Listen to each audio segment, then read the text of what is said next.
Chris is actually aware of the competition that is involved in capitalism.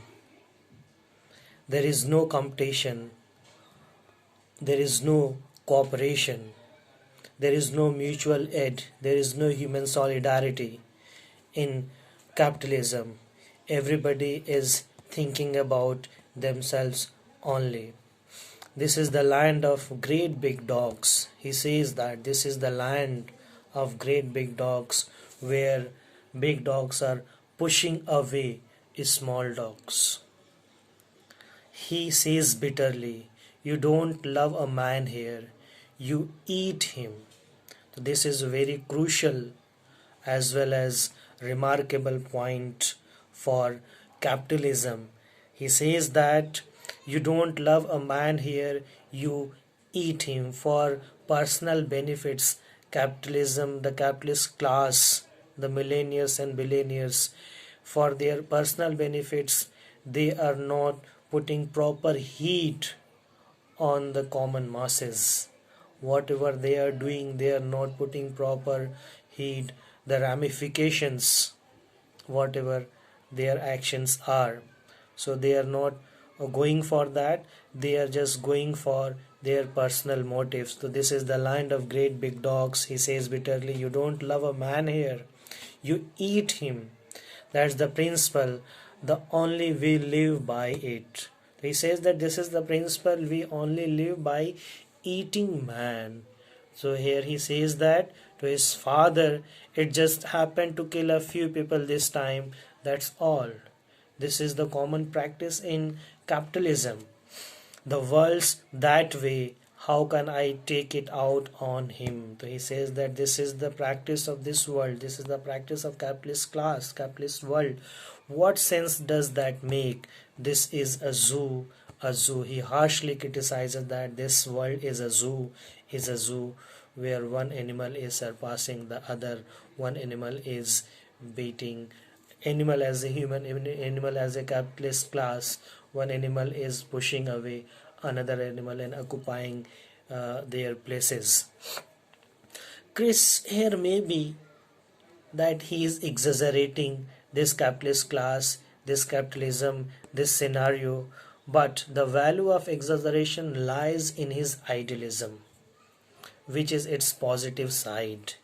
It is related to the post-war disillusionment of both civilians and soldiers, those who survived after seeing the horror of World War, what they wished.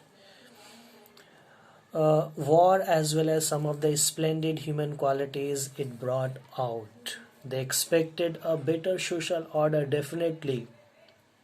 Everybody expected that the World War will lead to a new day, to a new order, to a new civilization, but the ramifications of war degraded human generation. There is degeneration, degraded positions were there. They expected a better social order to emerge from humanity's experience in the war. Chris had described his feeling to Anne in Act 1 after he hears his father defend his criminal action in the name of business imperatives. When his father takes his stand that it is because of my business ethics, business imperative, I did that. So Chris says furiously thereupon, he says that, "Is that as far as your mind can see, the business only? Don't you have a country? Don't you live in the world?" Chris is here condemning not only his father but a class, short-sightedness of a typical businessman's creed.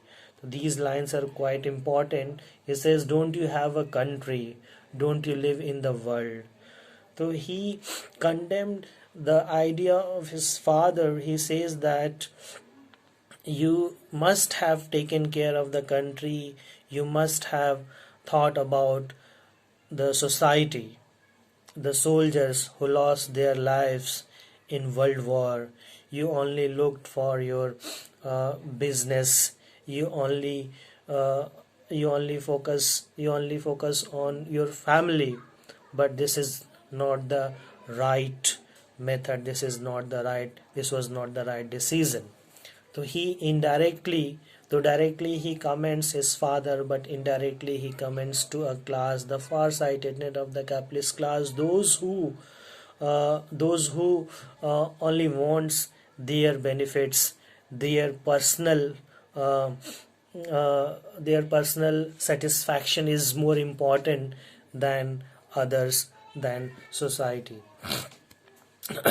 So we find in this play the conflict between being a good husband or a good son, and the deeper loyalty to oneself and conviction is here clearly pointed out. Being a good son, being a good husband, loyalty, as well as responsibility, these are the ideas that we observe in this play.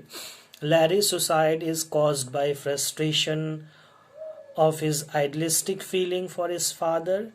Chris reacts powerfully to his father's guilt for the same reason. George, the lawyer, asked about his profession, declares he found the law sensible in the study.